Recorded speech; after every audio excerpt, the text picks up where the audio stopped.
With your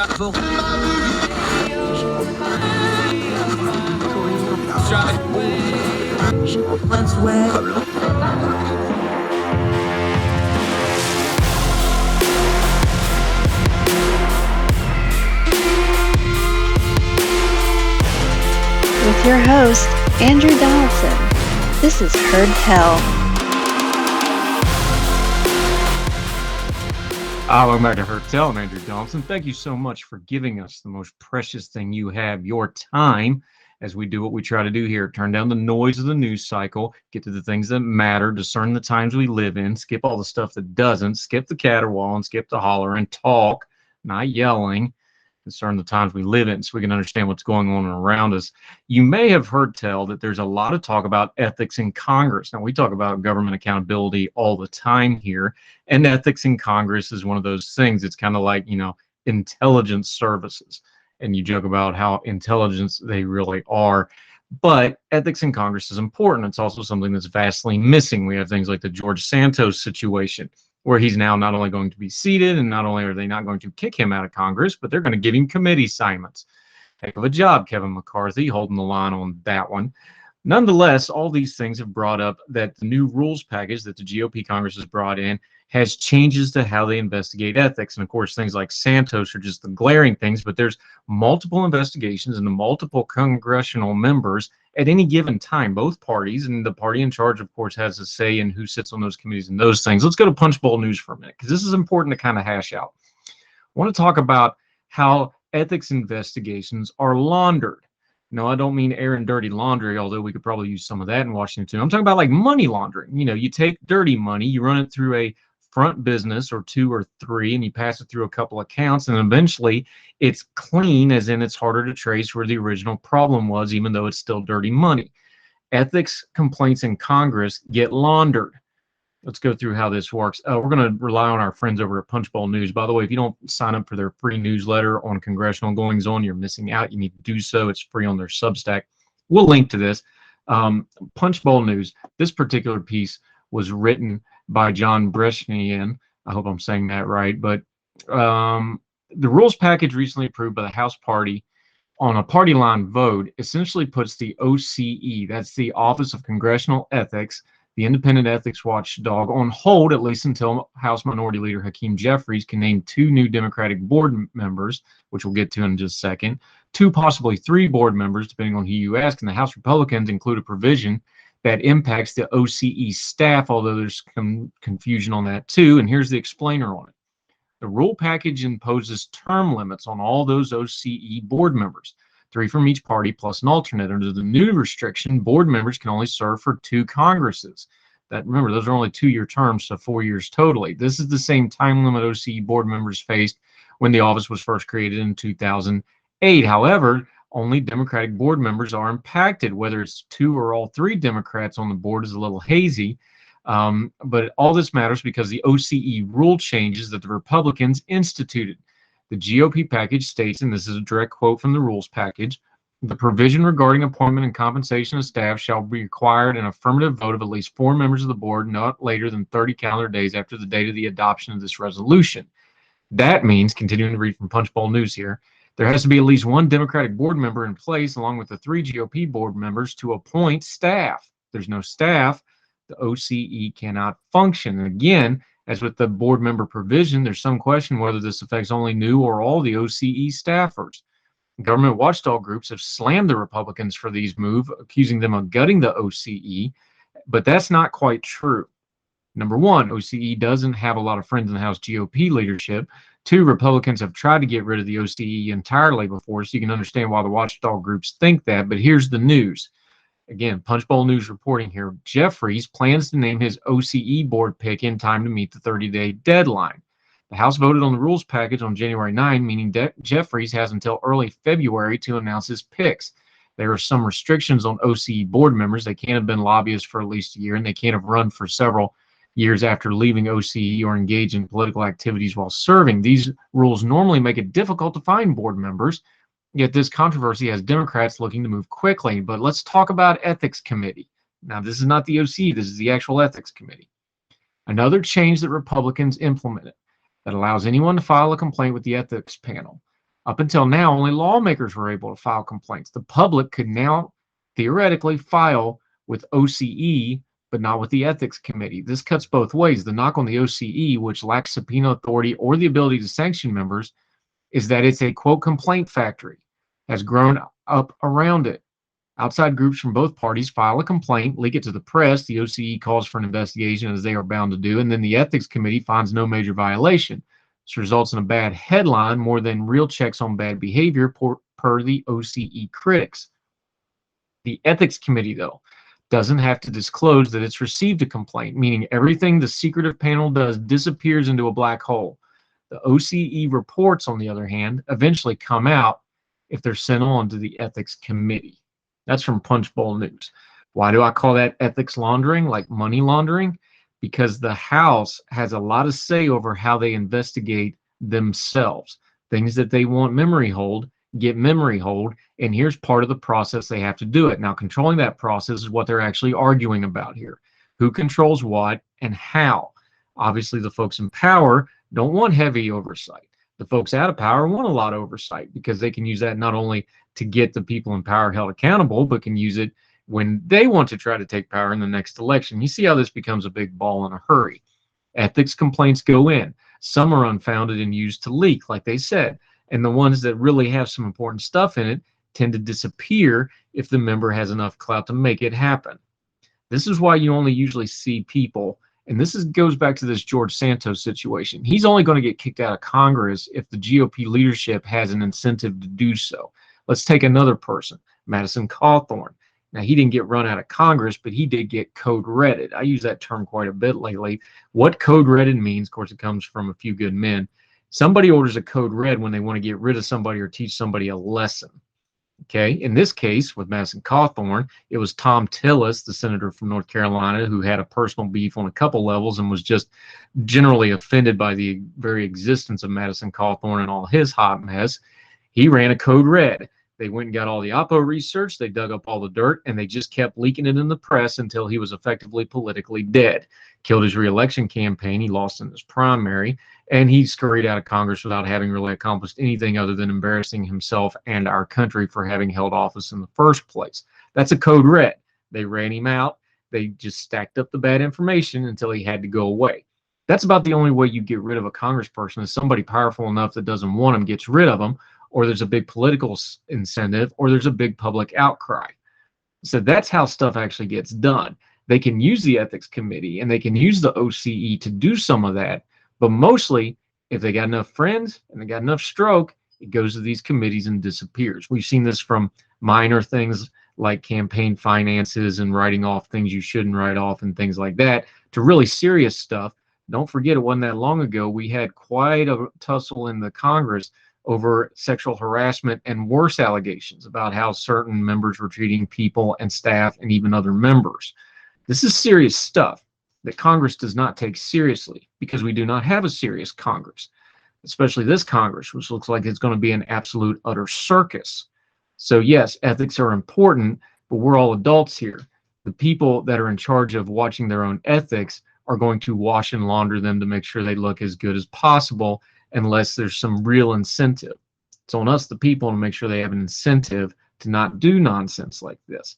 The rules package is an archaic thing to argue over with, and most of the general public doesn't care, doesn't know how it works, and even if you explained it to them, probably still wouldn't care very much.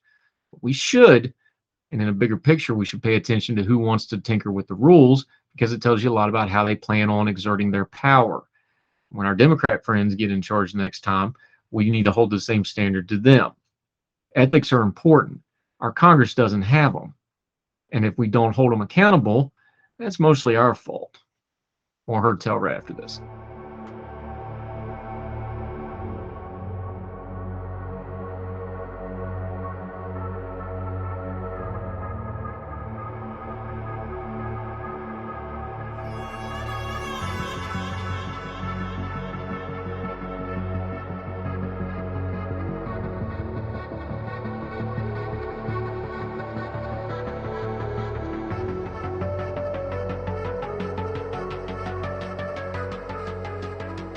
Welcome back to Heard Tell. Okay, old favorite, hadn't been here for a while. He's been busy. He's going to tell us why he's been busy with here in just a second. Our friends from Consumer Choice Center. He's also got his own podcasting and radio gigs. David Clement is back after too long of an absence, my friend. Good to see you again. Good to see you too. Thank you for having me. Always a pleasure to have you. Okay, here's an interesting one. We've been talking about housing a lot. We've been talking about it with our UK friends where it's really getting hairy over there. We've been talking about it here in America where it's not quite to that level, but it's kind of heading that way. Canada has been having all sorts of housing issues, especially places like Toronto, Vancouver, the major cities. Which is really funny because, I'm a nerd. I watch HGTVs. A lot of those HGTV house shows started in Canada, and now they got to film them in Raleigh because, people's like, why is this house $1 million? Yep. It's been a problem up there. You've written about it for years that I've known you. You've got policy answers on this, but now you got kind of a personal perspective on this too, don't you? I do. So we've spent the better part of the last 3 months looking at houses in what you would consider the GTA, or like the outer outskirts of the GTA. And for a long time, this has been a really uncomfortable housing market price-wise, where it is just incredibly difficult for a variety of reasons to get into the housing market. So one, prices are through the roof. And just as a funny kind of story, if you are a Jeopardy fan, Mattea Roach, Canadian who went on a really, I think it would be best described as a heater on Jeopardy, won about $560,000 on her run in Jeopardy. And someone asked her, "Oh, well, what are you going to do with the prize money? Because that should be like life-changing money." And she said, "Well, that'll be a good down payment on a house in Toronto." And whoever it was who was interviewing her had asked, or had said, "Wait, a down payment? That's not the whole thing?" And no, it is not. The average home price at the time was like the median house was something like 1.15 million, 1.2 million. So really high prices. There are laws in place for the deposit. And so as soon as you get over $1 million, you have to put 20% down. So you have to have 200 grand liquid to put down, which not many young people have.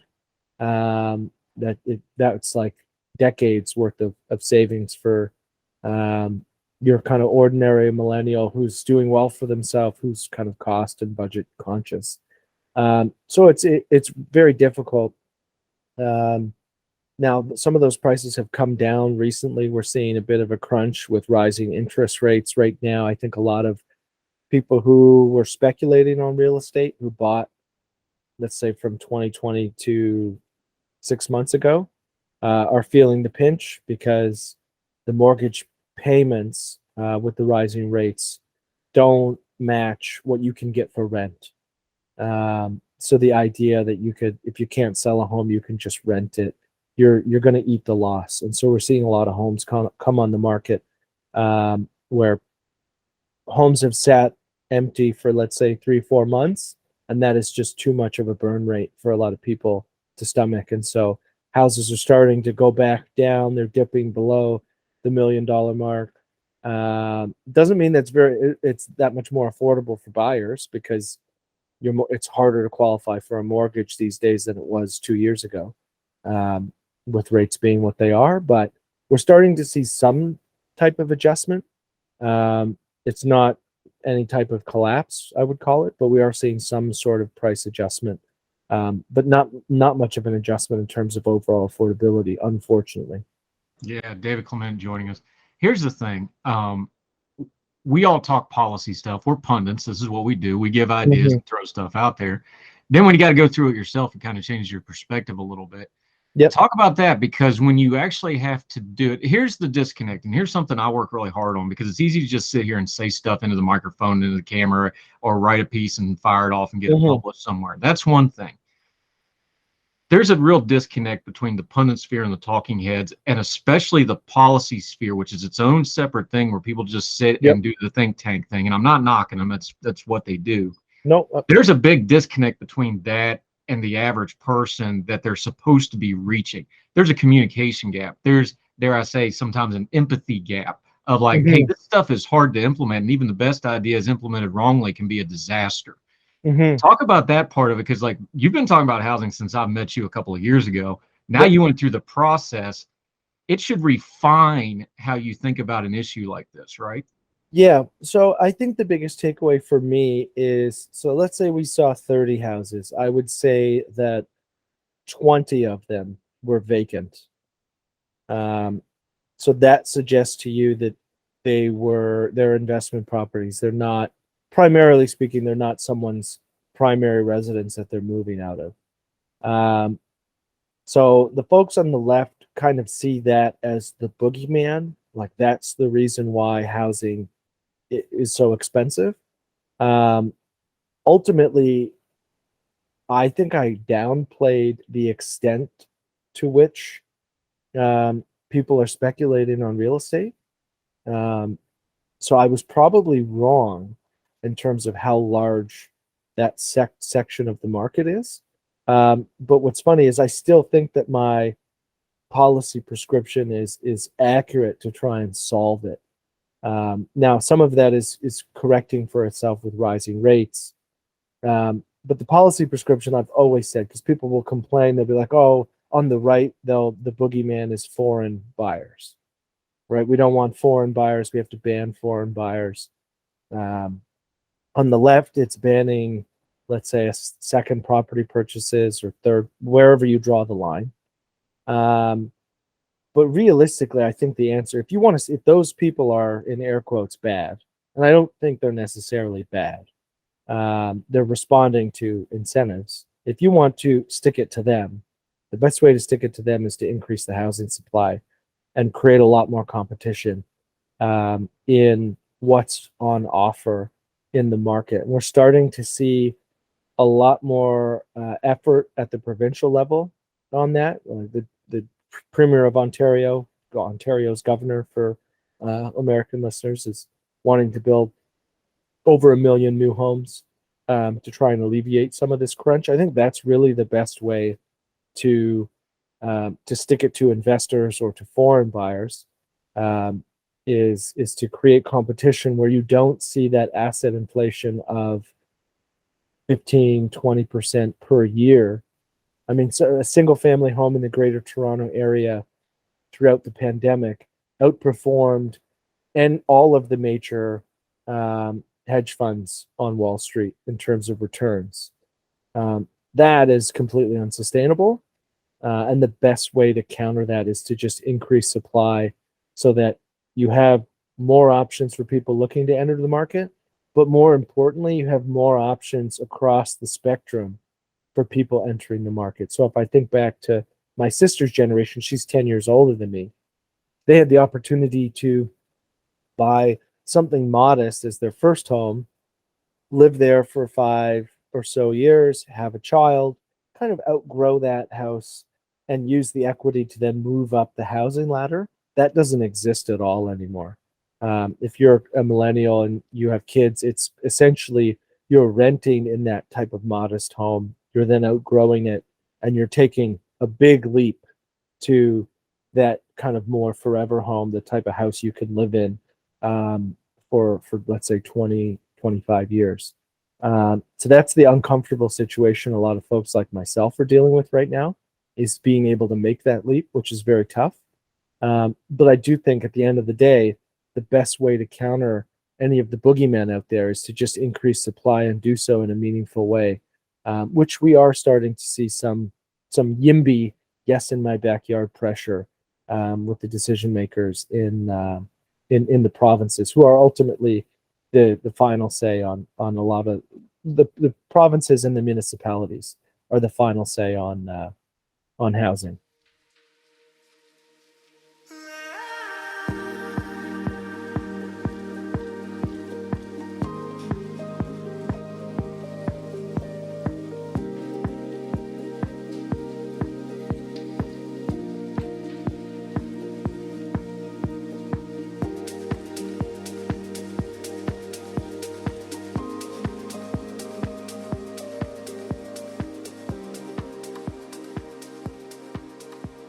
Yeah, David Clement joining us. You just touched on it, and I don't want to gloss over it because it's the part of the housing thing people don't want to talk about. Equity is wealth, and it's Mhm. generational wealth for a lot of folks. You know, they Mhm. inherit a property or they inherit that's not happening. That chain has been broken, like you just talked about. But that's the gap, is getting into the first home, because once you have the first home, then you have equity to maybe get another home or to renovate the one you're in or whatever the case may be. Getting that gap in, and if you have policies like bad mortgages or high risk mortgages, which makes the problem even worse, that Mhm. furthers that gap, and it also hurts the greater market. That's the entry point of all the problems right here, is getting those first time homeowners into a home in an affordable way. That's really the crux of this whole mess. That's where all the policy stuff, that's the rubber meeting the road, isn't it? Yeah, yeah, and I think what you're going to start to see over the course of 2023 is a lot of the first-time home buyers who bought on a variable rate mortgage during the pandemic really feel the pinch. And so you're at, like I said, your average home, let's say, and this is your median home, like your average house in the GTA, let's say $1 million. Um, your mortgage rate from, let's say you got it at the lowest variable, would have been 1.6 to 2.1%. You're now looking at 4.8 to 5.6%. Um, Incomes have not gone up, have not doubled in that time period. Um, Cost of living has gone up in terms of the inflationary pressure on everything else, groceries, etc. So I think you're going to see a lot of those buyers reevaluate who bought what we'll look back at as the top.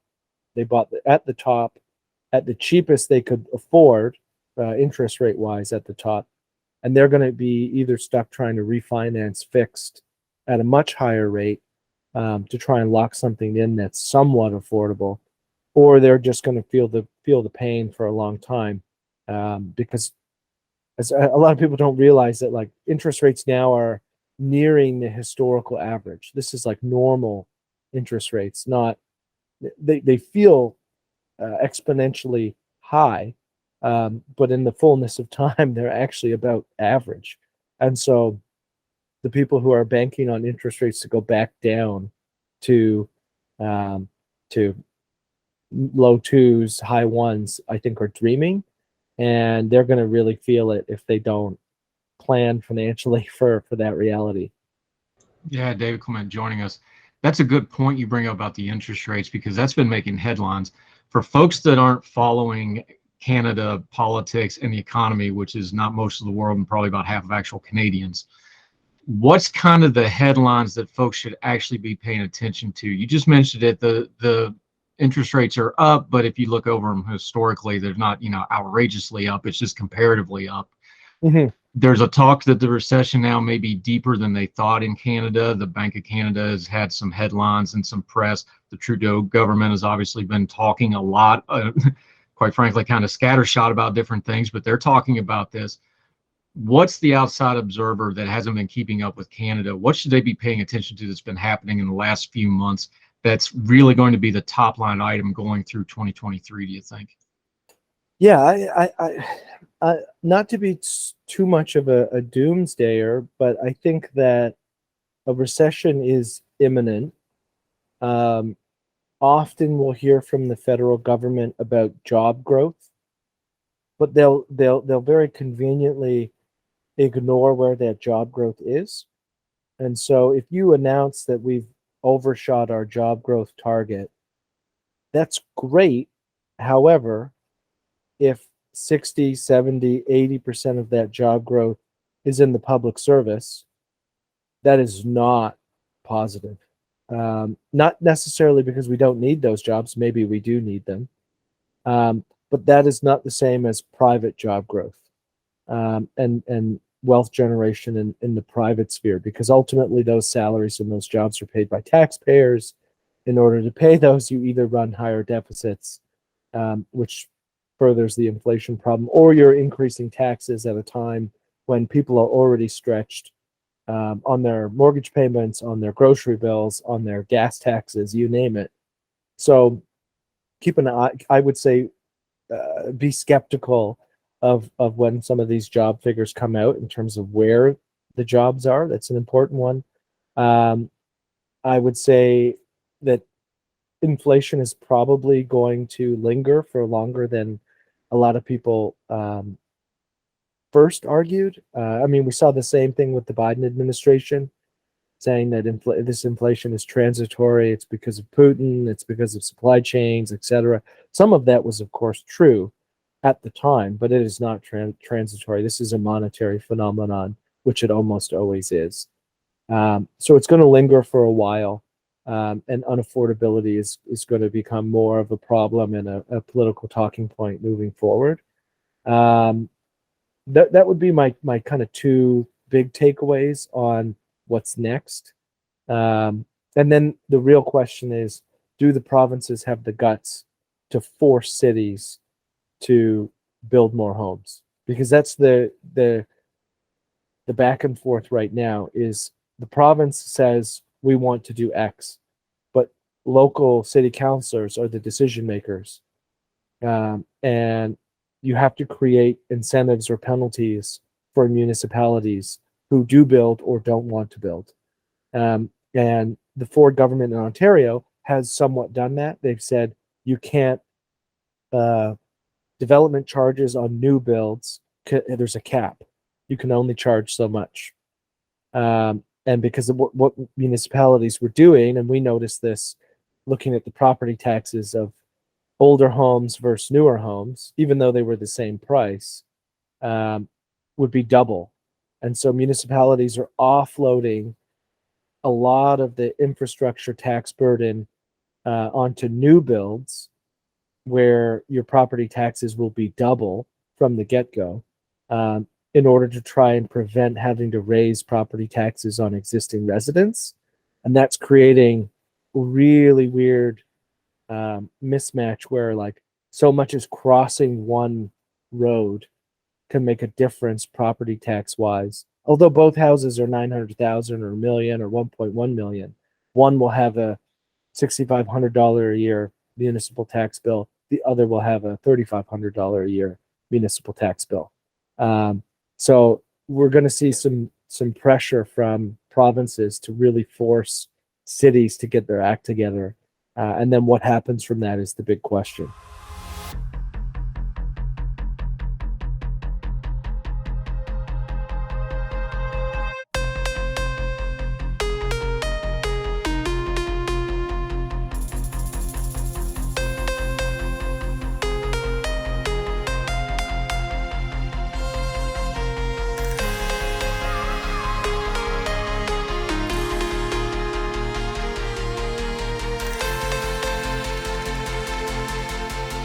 David Clement joining us.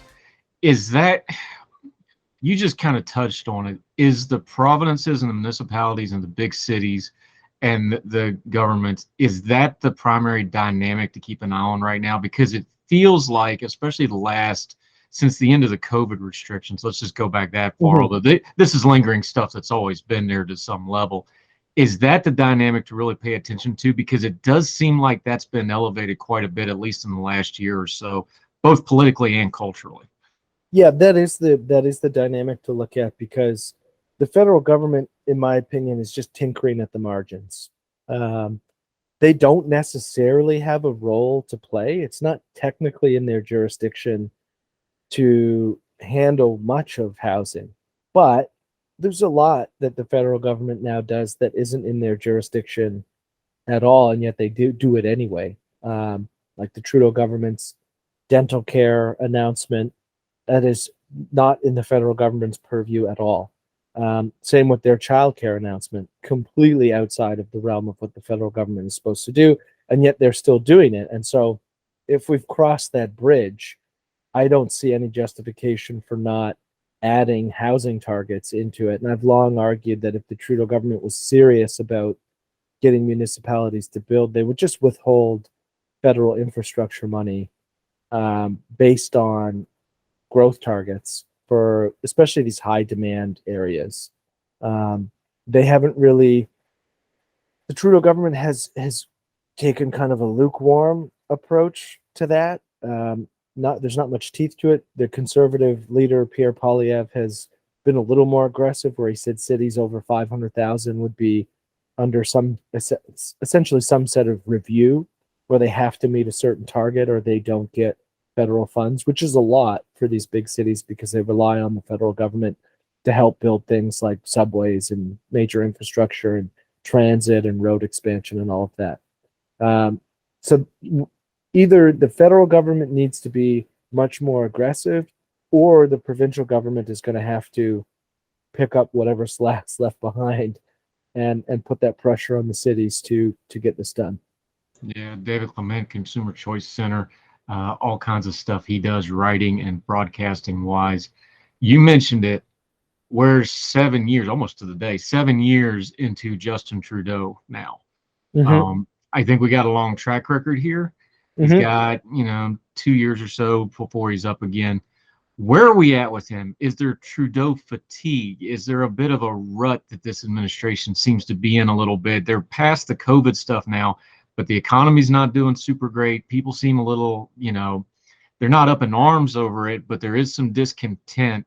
Look, at some point, if you got a sports team, you've heard all the coaches' speeches, you've heard all the jokes, you've heard all the motivational stuff.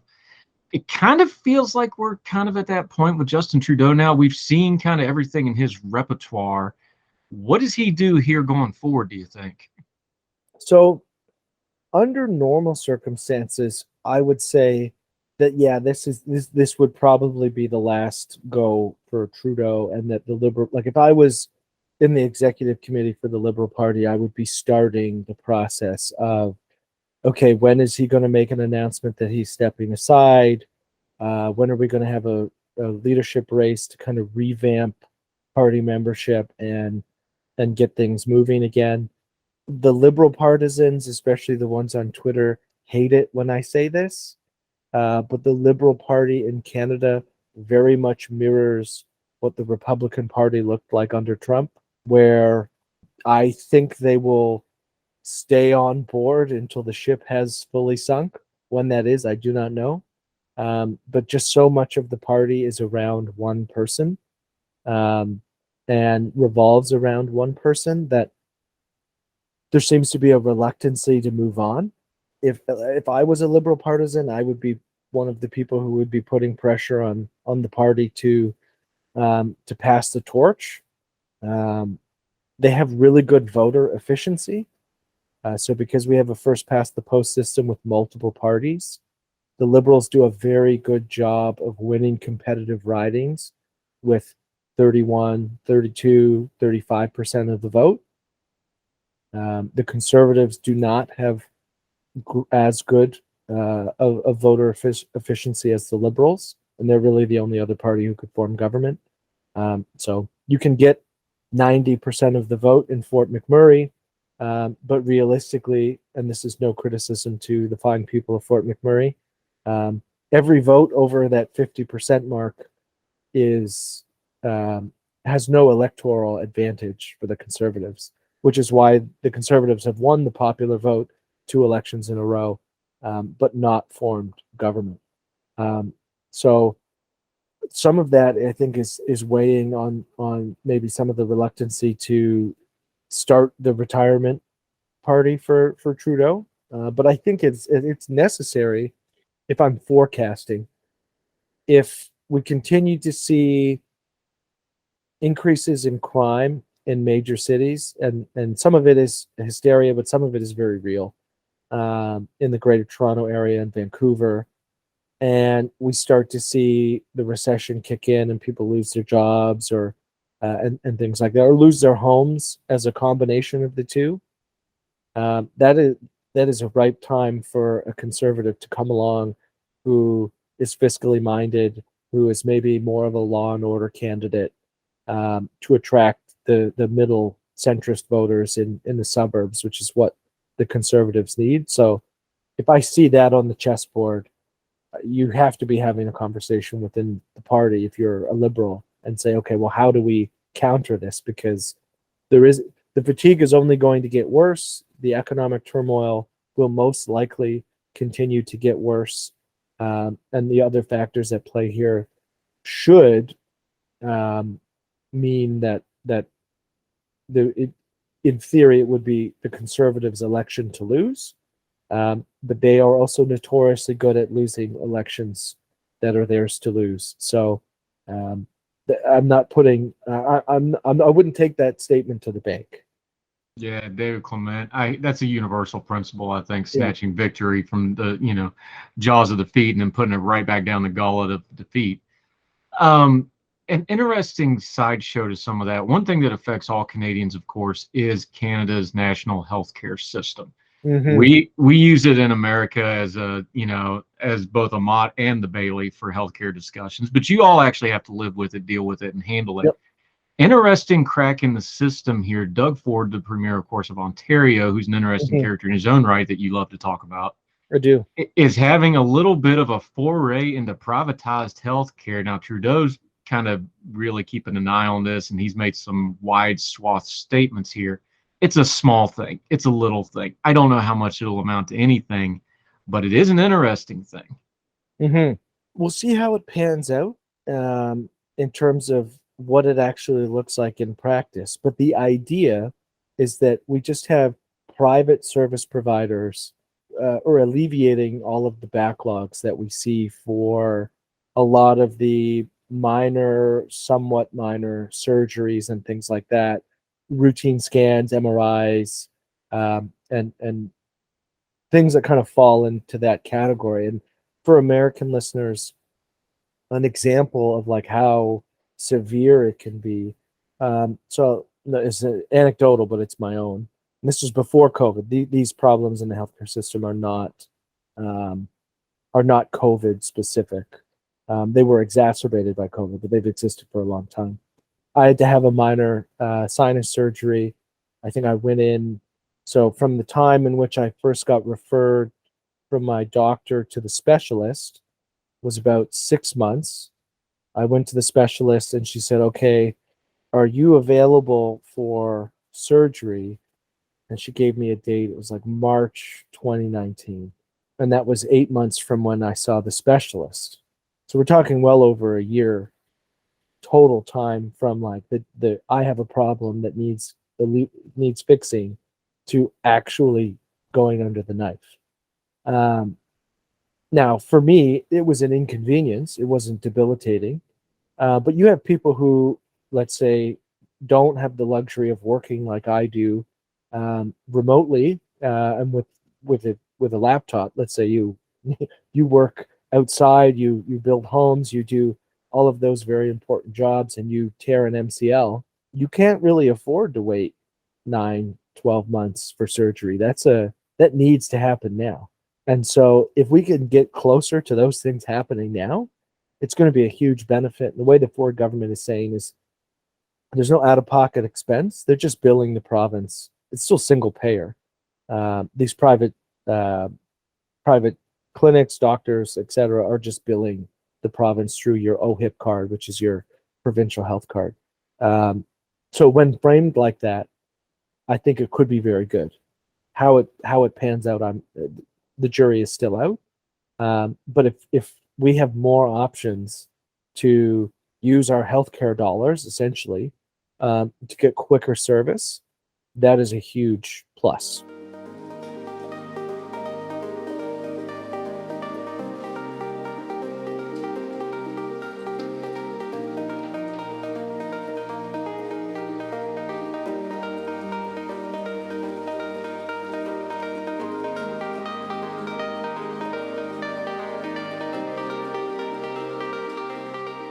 Yeah, David Clement joining us. The thing is, to the American audience, that's like, well, that's how it's supposed to work. Problem is, there's folks, especially certain Canadian politicians, that think this is absolute heresy and have basically called it as much. I know our British friends joke about the National Health Service over there being the official state religion. I don't think it's quite that bad in Canada, but some of the reaction here, you would think it certainly was, calls for inquisition on why in the world are we putting this crack in the wall. It's a culture divide with a U.S. audience to why that would be so harsh to y'all. Yeah. But just kind of explain why that's such a throwback, because it goes back to those other things we're talking about, who's controlling funding, provincial government, federal government. There's a lot of layers to these sorts of things, isn't there? there are, and I think for the people who are up in arms about this, they view it as the Americanization of healthcare, which it is not. If anything, it's more of a European model.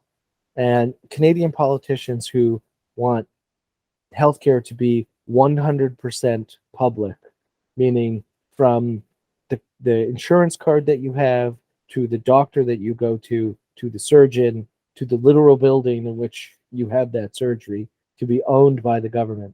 They're up in arms and they think this is crazy. But if you look at Europe, they conveniently forget that Europe exists, and that virtually every country, including the UK, has some sort of option to allow for private care to fill the void or fill the gaps where we have long wait and terrible care and all of that. So they always look at the US and they'll share like, oh, this woman gave birth and she got the bill and it was like 70 grand. Like, how is it working? Like, do we really want this in Ontario? It's like, well, no, that's not what anybody is advocating for. It's more of a shift towards what Europe does, which is a blend of the two. In many systems, you have single payer, but the hospital may be privately owned. The clinic may be privately owned. They bill the province accordingly, or they bill the state accordingly, and you get quicker care. And for Canadians who really care about the universality, they can't separate the fact that you can have universality without the government actually owning the hospital. They think that it all has to be the same, and it's just not true. If you get the horse blinders off and you take a look at how healthcare is run around the world. Yeah, David Clement, Consumer Choice Center. For those of us that only periodically check in with Canada, either our neighbors or north or the worldwide audience, look, we only got so much bandwidth and we got our own messes. Give us one or two things to be on the lookout for. I know we already talked about things like the economy and the housing and the healthcare stuff. What's one or two things to just kind of bookmark that may cut through onto more of the American or the international audience down the road a little bit, but we should bookmark it now, like, hey, go ahead and kind of tab this one out because you're going to be hearing from it here down the road a little bit. So I think crime is a big one, because with now our sensitivity to crime is, our bar for our sensitivity to crime is a lot lower than in the US. And so I don't have the numbers on me, but if I were to quote the numbers, most American listeners would be like, well, that's like 1/20th of Chicago. That's not a crisis or a problem. But we are seeing an increase, especially in the Greater Toronto area, of random crime. There was one in Toronto where a group of, I think, 5 or 6 teenage girls beat a homeless man to death. Now that's a headline and it's anecdotal, but then you couple that with like an increase in things like carjackings, very violent, like in your face crime. And it starts to become something that is then a topic of discussion politically. Things like the re-release of violent offenders is another common one, where in many instances the criminal justice reform world gets lost.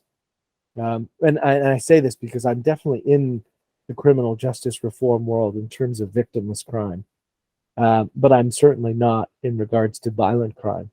And you'll have instances where people will be granted early release for a variety of reasons, overcrowding or, in air quotes, compassion, and then they reoffend in a violent way.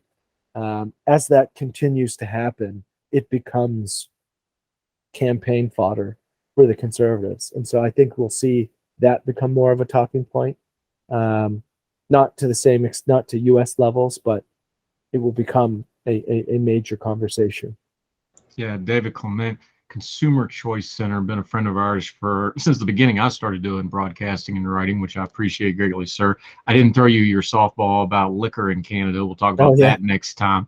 But until we get you back on again, it won't be as long this time, I promise. Let folks know how they can keep up with you, what you got going on, and follow you until we get you back on Heard Tell again. Yeah, so you can follow me on Twitter at Clement Liberty. The organization's website is consumerchoicecenter.org, where we talk about internationally, basically how things impact consumers, everything from sin taxes to free trade to how do we handle companies like Huawei. So lots of good content there on the policy side, both in the United States, Canada, and the rest of the world. Yeah, you do good work, sir. We always enjoy the conversation. David Clement, appreciate the time, sir. Thank you very much. Thank you.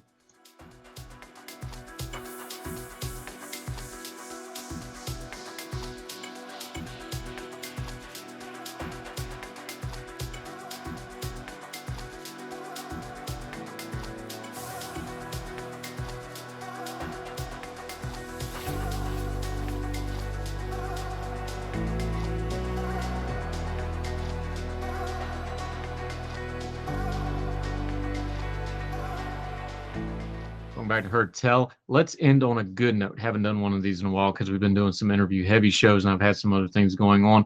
Stephen Kent, good friend of this program, one of the people that is instrumental in this program even existing, for that matter, encouraging me and getting me off the ground starting it. He's been on the program before. We need to get him back. He has a great Substack newsletter called This Is the Way. He used sci-fi, especially things like Star Wars, to talk philosophically about what's going on. It's a lot of positive stuff. It's real good life stuff. I always enjoy reading it. We will link to the full piece. This one hit kind of hard. I'm a girl dad too, so this one hit pretty hard. This is the way. It's called Change is Nature's Delight. Reading from Stephen Kent. This is a weird story. Somehow playing a violent video game ended with me being trapped in the glass box of parental emotion. Last night I was enjoying some me time in the living room playing Ghost Recon Wildlands. Now that's a hot mess of a game. It's basically just Grand Theft Auto, but you're playing as a special forces operative fighting drug cartels in Bolivia. You can steal cars, leap from helicopters, stolen ones, or just race dirt bikes, also stolen, around the mountains. But then my 12-year-old daughter came downstairs. She doesn't care much for video games. And this one isn't quite appropriate given all the violence and petty theft, and there's also plenty of bad language blurted out by your character every time you crash a car or interact with one of the environments. Normally I just turn it off, but at this moment I could tell my child wanted to sit with me and just do something, so I decided to share what I was doing. I started by going to settings and changing the language from English to Spanish. That way neither one of us could understand the crudeness, expletives that were being emitted by the game. Then I looked at her and said, "You want to dive out of a helicopter?" "Yes," she answered immediately, and the game was on. After I hooked her up with a peacefully commandeered helicopter to fly around the badlands of Bolivia, I couldn't help but notice how different my little girl is from even just a year ago. As she's flying the helicopter around and exploring the vast world, delighting in spending some time with me, I started paying attention to her mannerisms and vocabulary. She was using expressions I'd heard but never really heard her use before. A few weird slang terms, but I'm unfamiliar with, and a newfound dark sense of humor. "I'm just vibing," she says, while parachuting into a mountain range. I couldn't help but laugh. Where did she pick that expression up? Because it sure wasn't us.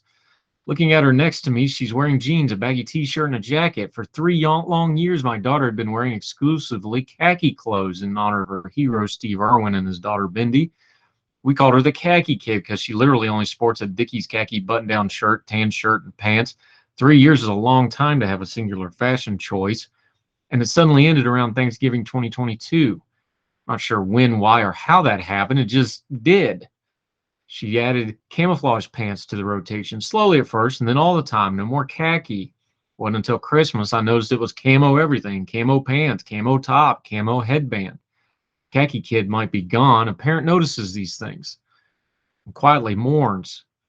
Looking at the kid next to me goofing off with Ghost Recon, a young girl with more defined features, a full set of teeth, and a few skin blemishes, I had this moment of clarity about the inevitability of change. For nearly a year, I had felt myself fretting about my daughter's coming of age and beginning her teen years. She's a bit of a daddy's girl, and I don't want to lose her, and God, that hurts. My fear about the moral bankruptcy of our culture, the stability of the world, my distrust of public institutions to teach truth have manifested themselves at times in bursts of anger. My fear has led to those moments of anger, as I know, fear of loss, fear of change, fear of my daughter changing, and the change can only be bad, right? We protect the innocent and wonder of the khaki kid. We did our job in that period of her life. Losing that particular version of her will always evoke a sadness. My own mother said that when she dreams of her 3 children, we appear in her dreams still at the ages of the 5 to 10 range. We were all in our 30s today. This is the way of life, and you can only dwell on the pain of one chapter ending. You will miss the chapter you are currently in. Sitting next to this girl who dresses different and talks different than my girl just 1 year ago, I felt sad. Then something weird happened. I actually chose to smile and chose joy. This is my girl, and I'm her dad. But even that is something we symbolically allow to change when girls marry and their father walks them down the aisle to, quote, give them away. Far from being some dated symbol of patriarchy, it is one of the most pure rituals we have for confronting the inevitability of change in our relationship with our kids. They'll always be yours, in quotes, but you still have to give them up, also in quotes, to their passions, their dreams, their true loves. To do anything else would be to covet and cling jealously. It's over-attachment. I love my daughter, and I will do so in all her phases, operating systems, and versions. Like Anakin Skywalker, I don't want things to change, but they will, and I will not be remembered for fighting a setting sun. I want to be remembered for smiling throughout. Welcome, the Camo Kid. This is the way. It's from Stephen Kent with a nice touch. Highly recommend his newsletter. We need to get Stephen on the program. Again, we wouldn't even have this program without his influence and mentorship, and I thank him. That'll do it for Heard Tell. We'd love to hear from you. heardtellshow@gmail.com. Heard Tell Show on the Twitter. You can interact with us that way. Make sure you're following us. We get all the updates on all the shows and good talks and everything else going on. Social media is the only way we advertise it. So you can do us a favor and advertise us on your own social media. We'd sure appreciate it, especially you Facebook people, because I don't have Facebook. Or any other platform you want to put us on, we'd sure appreciate it. Make sure you're following us, all the platforms, iTunes, Spotify, wherever. YouTube channel, make sure you subscribe there. Lots of good extra stuff that only the YouTube channel gets. Podcasters, you get the Twice on Sunday recap. Only you get that. See, you need to sign up for both. That way you don't miss anything. So, till we talk to you again, we hope wherever you are, across the street or around the world, you and yours are well. We hope you're well fed. We'll talk to you again real soon for more Heard Tell. All the music on Heard Tell is provided under a Creative Content license from monstercat.com.